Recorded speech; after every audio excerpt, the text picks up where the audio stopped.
السلام عليكم ورحمة الله وبركاته. ملحمة المقاومة العظيمة في غزة بتجبرنا على زيادة زمن الحلقة النهاردة، أرجوكم اعذرونا. بالفعل الدبابات والمدرعات الصهيونية في شوارع غزة، خبر صحيح. الإعلام العربي المتصهين بيحتفل بدخولها إلى غزة، لكن الحقيقة العظيمة من شارع النصر، تحديدا شارع النصر في قلب مدينة غزة، بيكشف عشرات الجثث للعسكر الصهاينة ملقاة في الشارع بتبحث عمن يحملها. لا يمتلك أي صهيوني شجاعة الاقتراب من الجثث خشية أن يكون مصيره كالجثة الهامدة.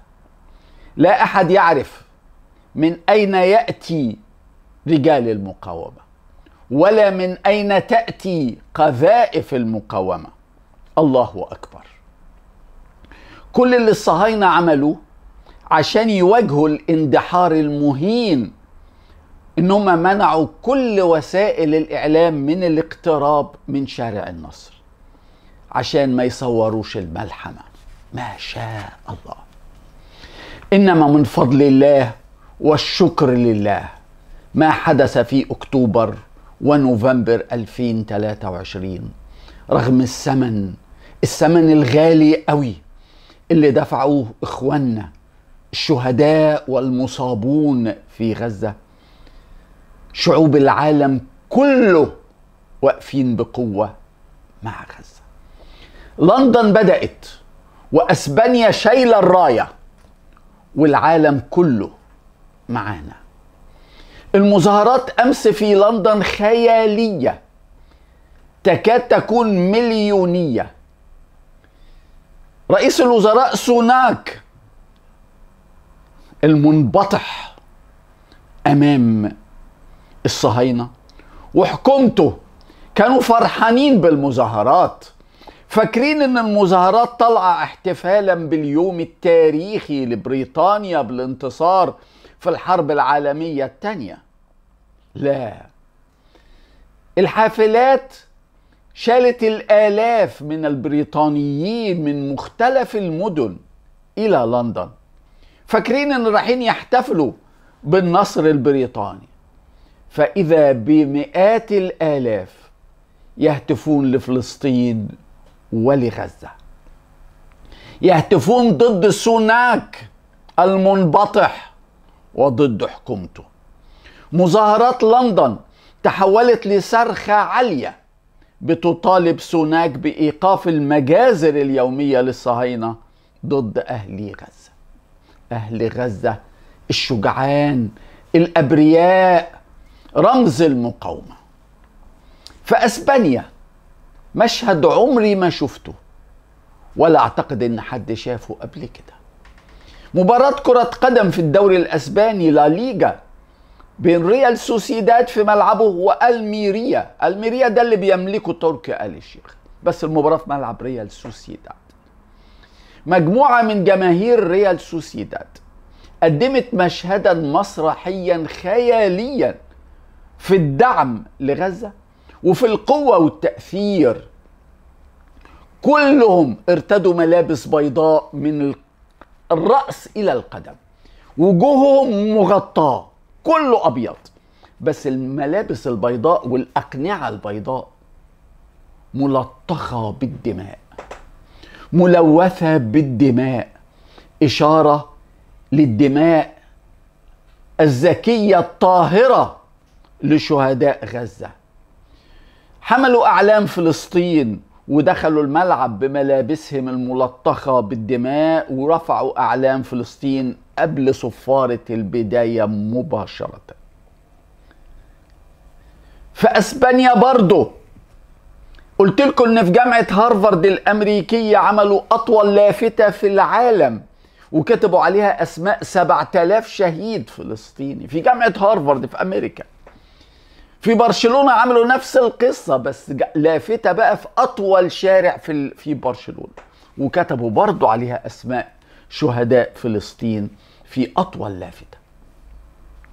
العالم كله متعاطف مع غزة، وبيسألوا نتنياهو، بيقولوا له العالم كله متعاطف مع غزة، الشعوب كلها متعاطفة مع غزة، هتواجهوا الموضوع ده ازاي؟ قال وي دونت كير، ولا نهتم. فعلا مش مهتمين، لأن ضامنين الكبار الحكومات معاهم. والدليل على كده اللي حصل امبارح. فاكرين الحلقة الصباحية امبارح؟ فاكرين اللي قلت لكم ايه بالحرف الواحد؟ وموجودة الحلقة في يوتيوب وفيسبوك وتويتر. كتبت بالحرف الواحد كده: القمة العربية وطي الصوت وطفي النور. لا هتسمع ولا هتشوف. وطي الصوت مش هتسمع، طفي النور مش هتشوف. مفيش امل في القمة العربية، مفيش امل في الحكام العرب.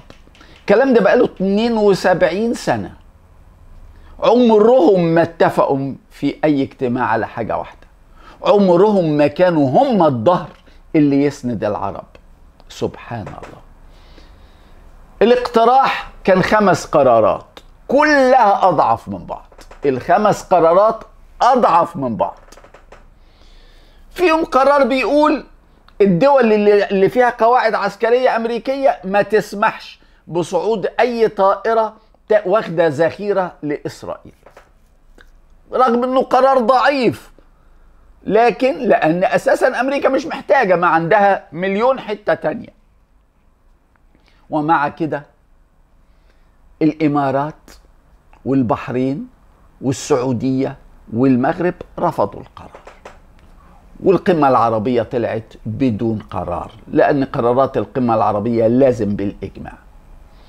اللي فيكم ما يعرفش، الإمارات والبحرين موقعين اتفاقية سلام مع إسرائيل سنة 2020 في الولايات المتحدة بمباركة دونالد ترامب، كان اسمها أبراهام أكورد أو الاتفاقية الإبراهيمية. السعودية والمغرب مش داخلين في الاتفاقية الإبراهيمية، لكن رفضوا برضو القرار. فيش ولا شيء رادع لإسرائيل، زي ما راحوا زي ما رجعوا، بس أكل كويس وإقامة ممتازة في الرياض.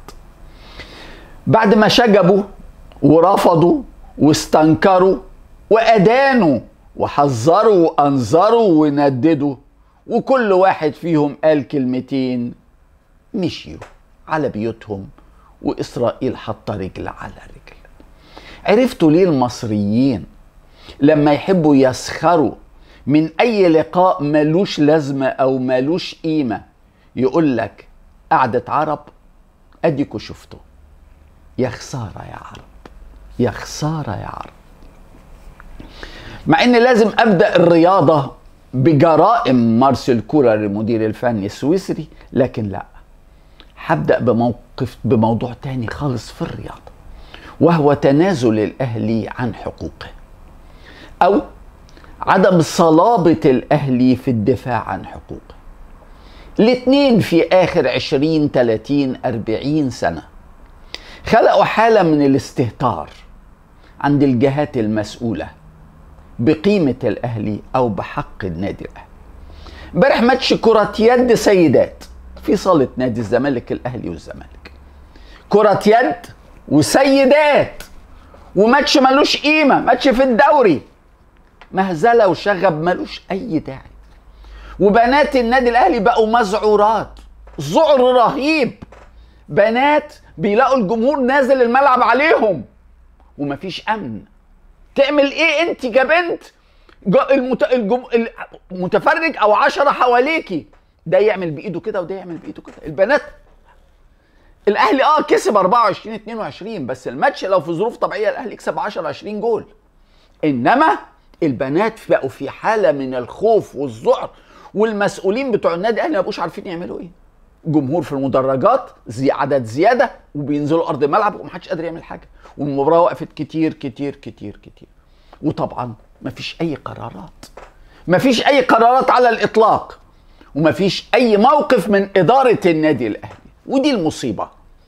ادارة النادي الاهلي لما حصلت كارثة بورسعيد سنة 2012 طلع قرار ما يروحش بورسعيد 5 سنين، ومن يوميها ما راحش بورسعيد 12 سنة. طلع قرار يا اخي ما تروحش صالة الزمالك، واخسروا ماتشاتكم في صالة الزمالك، انما بنات الاهلي ما يتعرضوش للتحرش ده وانتوا ساكتين. عيب قوي قوي قوي. بعد بكره الاهلي والزمالك كرة سلة رجال في نفس الصالة دي، واللي حصل هيحصل تاني وتالت ورابع وخامس. اللي يزود بقى المسألة غضب ان ادارة الاهلي في مباريات الاهلي في ملعبه في صالته ما بيسمحوش بحضور الجمهور. يعني في صالة الزمالك جمهور زيادة عن اللزوم وبيعمل شغب، وفي صالة الاهلي ممنوع جمهور الاهلي يدخل، وادارة الاهلي ما بتعملش حاجة. الف خسارة. اروح للسويسري كولر وتعادل الاهلي امبارح في الجونة 1-1، وجرائم كولر اللي الموسم ده بقت كتيرة كتيرة جدا جدا جدا، ولا يمكن السكوت عليها إذا كنا بنحب النادي الأهلي. طبعا في الشهر ونص اللي فاتوا الأهلي خسر أسهل كاس سوبر إفريقي في تاريخه أمام اتحاد العاصمة الجزائري، الفريق الموجود في وسط الجدول في الجزائر. ودي أول مرة في التاريخ الأهلي يخسر كاس السوبر الإفريقي وهو بطل أبطال الدوري. خسرنا كاس السوبر واحنا ابطال الكاس. طبعا ما انت بطل الكاس بتبقى المفروض اضعف من الفائز بابطال الدوري. خسرنا المرتين واحنا ابطال الكاس طبيعي، انما تخسر وانت بطل الدوري دي اول مره تحصل في تاريخ النادي الاهلي، اول مره. بعديها بكم اسبوع خسرنا الدوري الافريقي لكره القدم، ولاول مره في تاريخ النادي الاهلي يلعب بطوله افريقيه طويله المدى بدون ما يكسب ولا ماتش. ياما خسرنا بطولة افريقيا، بس ما فيش مرة خسرناها من غير ما نكسب ماتش. لازم على الاقل تكسب ماتش. المرة دي 4 ماتشات، 3 تعادلات وهزيمة. رقمين سلبيين في تاريخ النادي الاهلي مع كولر في شهر ونص، عشان تبقى الارقام ما تكذبش. ده غير ان انت فاضل لك بطولتين في الشهر ونص اللي جايين، وخد بالك واحدة فيهم هتخسرها 100%، اللي هي كاس العالم للأندية، ما تقدرش تكسبها بأي حاجة. إنما خوفي إن تحصل هزيمة مهينة في ماتش الاتحاد السعودي. ده الخوف، بقول من بدري. ماتش فاضل له شهر. والبطولة الثانية كاس سوبر الأبطال المصري اللي هتتلعب برضه في الإمارات مع سيراميكا وفيوتشر وبيراميدز، برضه بالشكل ده هتخسرها.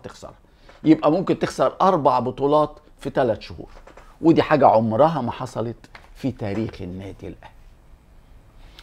كولر وصلنا خلاص لمرحلة ان احنا مش مصدقين اللي بيحصل. اي اهلاوي بيحب ناديه ويشوف كولر عمل ايه اجرام مش اخطاء. كولر بيتكلم عن التدوير فكرة جميلة ومشروع جميل، لكن ليه قواعد وليه اصول.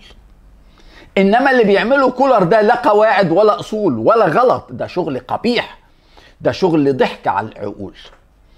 يعني ايه تلعب ماتش سان داونز بفريق والماتش اللي بعديه ضد المقاولين العرب في الدوري ب3 نقط تغير 9؟ ال11 اللي بدأوا هنا 9 ما يبدأوش هنا. الماتش اللي بعديه ضد سيراميكا ال11 اللي بدأوا المقاولين تغير منهم 8. الماتش اللي بعديه ضد الجونة ال11 اللي بدأوا ماتش سيراميكا تغير منهم 8. ده انت لو مجنون ما تعملش كده. انت لو مش مجنون، انت الغرور والاستعراض خلوك مجنون. اللي بيحصل ده اسمه استهتار، ده تلاعب. واحد بيتلاعب بفريق النادي الاهلي والاداره واقفه وشايفه وعاجزه. لسه نادي الاتحاد السعودي طرد مدرب باسم عملاق اسمه سانتو لان الاداء والموضوع ما كانش ناجح.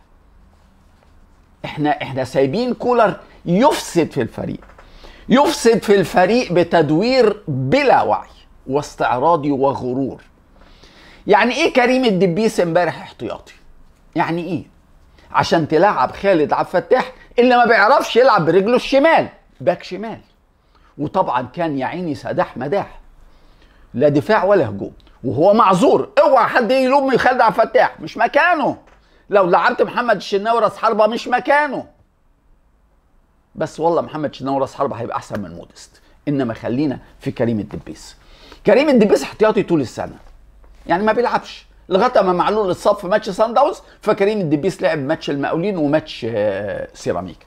ماتشين. تدوروا ليه؟ تغيروا ليه؟ ده ولد عنده 22 سنه وجعان كرة ونفسه يلعب. بتريحوا ليه؟ على اساس ايه؟ على اساس ان عندك ماتشات جايه. ده انت عندك اسبوعين راحه، ما عندكش ولا ماتش في الاسبوعين اللي جايين، ولا ماتش. بتريحوا ليه؟ عشان تلعب واحد مش مكانه؟ ياه، ايه الجبروت ده؟ بتعمل كده لصالح مين؟ اكرم توفيق بقى له 10 شهور ما بيلعبش، مش جعان، ده هيموت يلعب كوره. لعب ماتش سان داونز ما شاء الله، الوحيد في الفرقه اللي ما غلطش. الماتش اللي بعده المقاولين العرب، بره القايمه، مش بره الفريق، بره القايمه كلها. ليه؟ ما تفهمش. الماتش اللي بعده سيراميكا اساسي، كان بره القايمه بقى اساسي.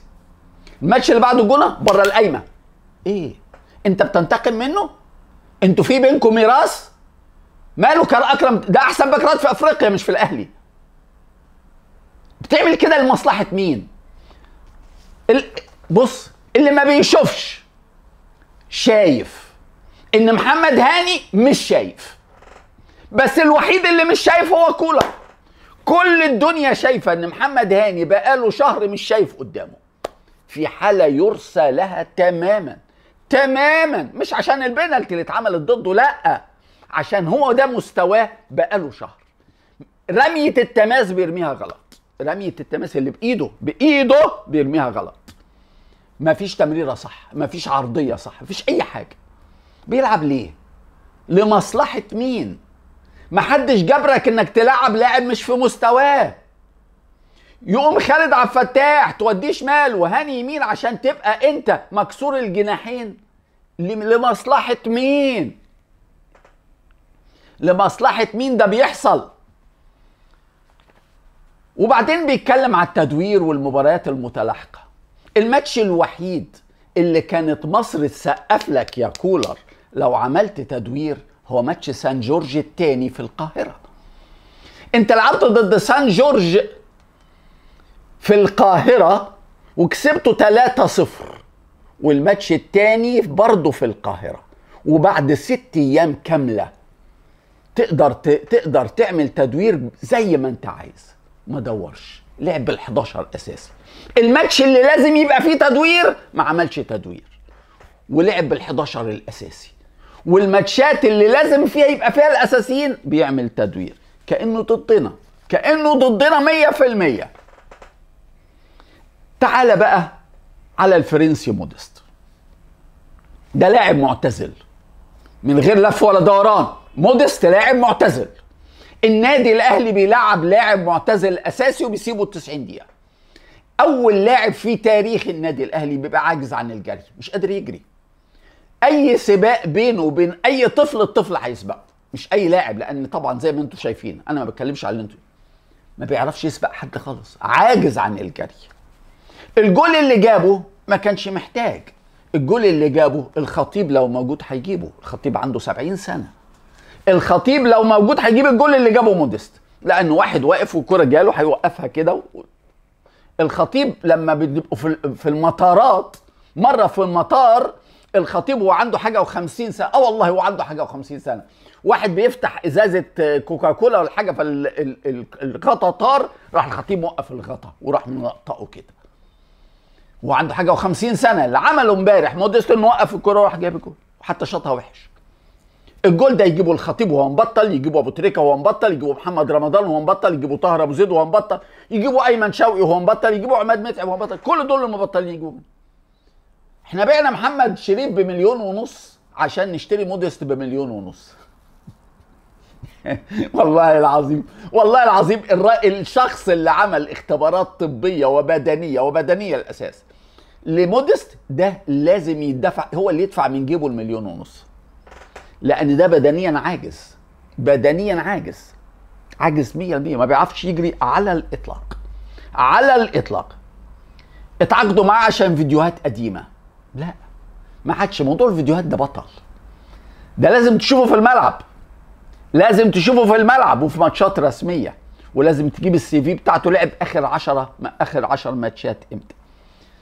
احنا كنا زعلانين من مروان محسن ومن وليد ازارو ومن بواليا وحتى من كيسوني برقابه مودست. استمرار مودست ده جريمه جديده للنادي الاهلي. عايز اقول لكم حاجه بالغه الحزن، ان واحنا اضعف فريق في الدوري العام في اللياقه البدنيه النادي الاهلي، كولر عاطي للاعبين راحه اسبوع. يعني مودست ده هياخد راحه اسبوع، اللي مش قادر يجري، اللي انت لازم تفعصه كده وتحطه في الخلاط عشان اللياقه تزيد، واخد اجازه اسبوع. وكل اللعيبه واخده اسبوع، واحنا اقل فريق في مصر في اللياقه البدنيه. فريق محتاج فتره اعداد، وربنا اعطاك 14 يوم بين الماتش ده وبين ماتش ميدياما الغاني يوم 25 نوفمبر، لكن التكبر والغرور، او عايز ياخد اجازه يروح سويسرا، عايز يطلع على البلاج، يطلع على البحر، يروح الحته اللي هو عايزها، ولا بفكر في الاهلي على الاطلاق. اخر حاجه بقولها في موضوع كولر، لو مجلس الاداره ما استوقفوش واجتمع بيه وابلغوا علنا باخطائه وبجرائمه وعرفوا ان اللي بيعمله ده بيدمر النادي الاهلي كده في وشه، اللي بتعمله يا كولر بيدمر النادي الاهلي. لو ما ده ما حصلش، كولر هيكمل الانحرافات ويكمل الاخطاء ويكمل الجرائم، والاهلي هيخلص الموسم كله بدون لقب، الموسم كله بدون ولا لقب، مش وهتخسر كاس مصر فاينل امام الزمالك، وهتخسر كاس السوبر في الامارات امام بيراميدز او فيوتشر او سيراميكا، وهتخسر الدوري وهتخسر كل حاجه، هتخسر دوري ابطال افريقيا، مش هتاخد حاجه. الاهلي بالشكل ده ما يعرفش يكسب، فنيا ما يعرفش يكسب، بدنيا ما يعرفش يكسب، خططيا ما يعرفش يكسب خالص. انت امبارح الشوط الاول الجونه بتتلاعب بيك، ماتش سيراميكا بتلاعب بيك. هنيجي بعد 7-8 شهور نقول يا خساره كولر ضيعنا، كولر ضيعنا، تمام ضيعنا. حل النهارده، الحل النهارده. اتحاد جده مشى مدربه، اذا كولر عاند وقال ده شغلي ومحدش يدخل في شغلي، يا عم متشكرين ليك، عندنا كذا، خد فلوسك اهو ومع السلامه، ونشوف مدرب تاني يحترم النادي الاهلي ويحترم جمهور النادي الاهلي ويحترم تاريخ النادي الاهلي ويبقى جعان عايز يكسب بطولات. انما اللي بيعمله كولر ده شيء ما يتصدقش. انت بعد 30 ثانيه من ماتش امبارح دخل فيه الجول، 30 ثانيه اتلغى عشان الكرة جت في ايد الولد. طب افرض ما كانتش جت في ايده، كانت افرض دخلت جت في ايده، دي صدفه، هو مش قاصد، هو داخل على الشناوي عامل كده فالكرة جت كده. انما طب افرض الكرة كانت في كتفه في صدره في اي حته، كان ايه النتيجه؟ جون بعد 30 ثانيه. جه ازاي الجول ده؟ رامي ربيعه رجع للشناوي. بترجع ليه؟ بترجع ليه بعد 15 ثانيه؟ ما تلعب لقدام. فالشناوي ارتبك ولعبها غلط لواحد من الجونه، راح الواحد بتاع الجونه ده رجعها لرامي ربيعه تاني. رامي ربيعه مصمم انه يعمل مصيبه في اول 30 ثانيه، راح مرجعها تاني مره للشناوي في اول 30 ثانيه، راح رامي الشناوي شاطها جت في الارض وجت جول واتلغى. رامي ربيعه في اول 30 ثانيه بيرجع الكره مرتين غلط للشناوي. طب وبعدين؟ واللي قاعد بره، الطرطور اللي قاعد بره ده ما يقومش يقول ما حدش يرجع الكره للشناوي ليه؟ بينك وبين الشناوي 10 امتار، ما ترجعش، تدي للشناوي لما يكون بينك وبينه 30 ياردة 25 ياردة، وعلى المهاجم ما يروح له يكون الشناوي خد قراره واستقر وهدي. انما لما الشناوي تروح له الكره والمهاجم على مسافه 5 ياردات منه او 6 ياردات، الشناوي هيرتبك، اي واحد في الدنيا هيرتبك. ولا هنا ما فيش مدرب، ما عندكش مدرب، ما عندكش على الاطلاق مدرب. ربنا يستر وطاب صباحه.